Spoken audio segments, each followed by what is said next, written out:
Is Bitpay Mining the next big opportunity in the crypto world, or just another cleverly disguised trap designed to exploit hype and greed?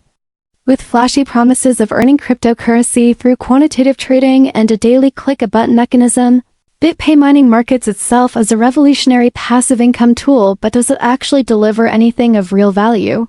Or is it just smoke and mirrors? In this video, we break down every angle of the platform to help you understand what you're really getting into before risking your money. Right off the bat, one of the biggest red flags is the total lack of transparency. There's no verifiable company background, no official documentation about the trading system, and no names or credentials of the people running it. Without that, how can you trust where your funds are going or how they're being used? The platform also doesn't offer any real product or service beyond the promise of returns, which is a key characteristic often found in Ponzi schemes. The so-called click-to-earn model gives users the illusion of daily participation and progress, but in reality, it's nothing more than a superficial task designed to keep users engaged without actually generating income.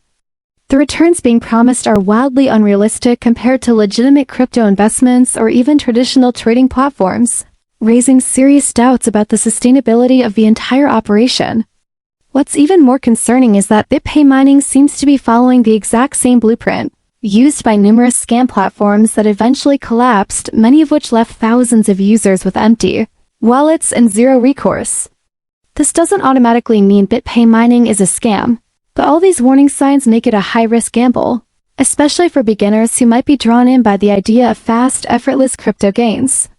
If you're thinking about signing up, make sure you watch through to understand the full picture, including what we uncovered in terms of user experience, earnings results, and the overall reliability of the platform.